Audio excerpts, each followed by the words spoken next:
두산 베어스는 2025년 5월 총 27경기에서 11승 3무 13패를 기록하며 월간 승률 4할 5푼 8리를 나타냈습니다. 이는 리그 전체 9위에 해당하는 성적으로 5월 한 달 동안 두산보다 승률이 낮았던 팀은 키움 히어로즈 한 팀뿐이었습니다. 키움은 5월 한 달 동안 4승 1무 22패를 기록하며 KBO 리그 월간 최다패 기록을 경신했습니다. 두산은 5월 9번의 시리즈 중 3번에서만 위닝 시리즈를 가져갔습니다. 가장 긴 연승은 3연승이었고 가장 길었던 연패는 5연패였습니다. 성적면에서 반등의 흐름을 잡기엔 부족했던 한 달이었습니다. 팀이 성적이 좀처럼 오르지 않자 두산은 결국 큰 결단을 내렸습니다. 6월 2일 이승엽 감독이 성적 부진에 대한 책임을 지고 자진 사퇴했고 조성환 코치가 감독 대행으로 팀을 맡게 되었습니다. 이승엽 감독은 2023년과 24년 두 시즌 연속으로 포스트 시즌 진출에는 성공했지만 모두 와일드카드 결정전에서 탈락하며 고개를 숙여야 했습니다. 올 시즌에는 승률 4할 1푼 8리로 9위에 머무르며 기대에 미치지 못한 성적을 남긴 채 팀을 떠났습니다. 감독 교체 이후 두산은 외형적인 전술보다는 팀 분위기부터 바로 잡는 데 주력하고 있습니다. 조성환 감독 대행은 열의를 다하는 선수가 출전 기회를 얻는다는 인식을 선수단에게 이식하고 싶다는 의지를 밝히며 젊은 선수들에게 과감히 기회를 부여하고 있습니다.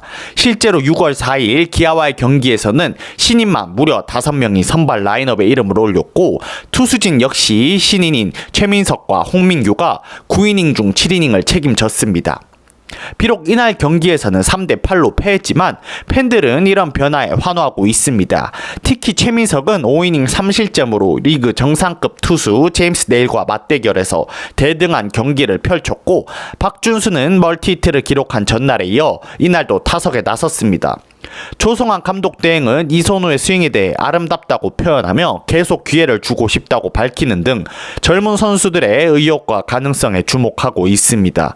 물론 성적은 아직 변화의 조짐을 드러내지 못하고 있으며 5위권과의 격차도 쉽게 좁힐 수 있는 수준은 아닙니다. 하지만 중심 타자 양의지는 5월 경기 중 결정적인 홈런을 때린 뒤 팀 4기를 끌어올리기 위해 손을 번쩍 들어올려 포효했고 조성환 감독 대행은 덕아웃에서 직접 신인 선수의 머리를 쓰다듬으며 격려하는 모습을 보여주었습니다. 이러한 사소한 행동 하나하나가 팀 분위기를 바꾸는 시작점이 되고 있습니다. 두산의 5월은 결과적으로 아쉬운 성적을 남겼지만 팀이 조용히 새로운 길을 준비하고 있다는 점에서 의미 있는 시기였습니다.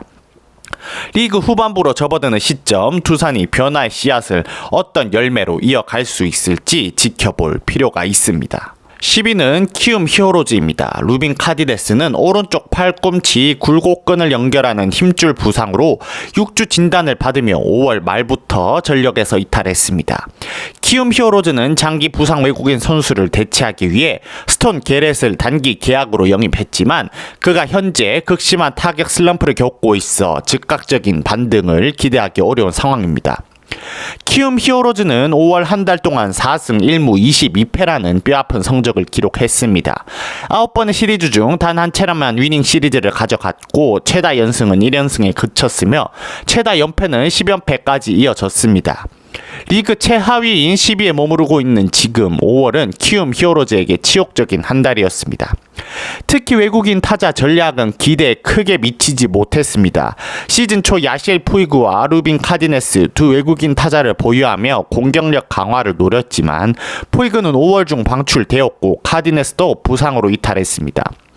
푸이그는 극심한 부진을 보이며 성적에 이바지하지 못했고 카디네스도 시즌 성적이 타율 2할 3푼 8리 5홈런 OPS 0.712에 머물렀습니다. 외국인 타자 전략은 사실상 실패로 끝난 셈입니다. 이런 상황 속에서 국내 선수들의 책임감은 더 무거워졌습니다. 그 중심에는 주장 송성문이 있습니다. 5월 4일 롯데자이언츠전에서 송성문은 6타점을 몰아치며 팀의 승리를 이끌었습니다. 3타점 2루타에 이어 3점 홈런을 터뜨리며 경기의 흐름을 완전히 바꿨습니다. 팀이 2연패를 끊었을 당시 눈물을 보였던 송성문은 이번엔 활짝 웃으며 동정이 아닌 축하의 메시지를 받고 싶다고 말했습니다. 그에게는 승리에 대한 간절함과 책임감이 공존하고 있었습니다.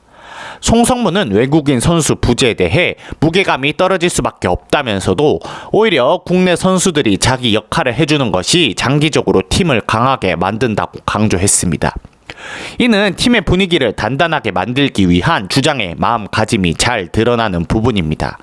현재 키움 히어로즈는 마운드 재정비를 위해 투수 라울 알칸타라를 영입하며 외국인 전략을 수정하고 있습니다.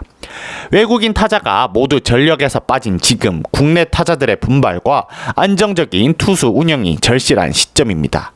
6월이 시작된 지금 키움 히어로즈는 변화의 기로에 서 있습니다. 5월의 부진을 거울 삼아 다시 도약할 수 있을지 송성문을 비롯한 선수들의 땀과 각오에 시선이 쏠리고 있습니다.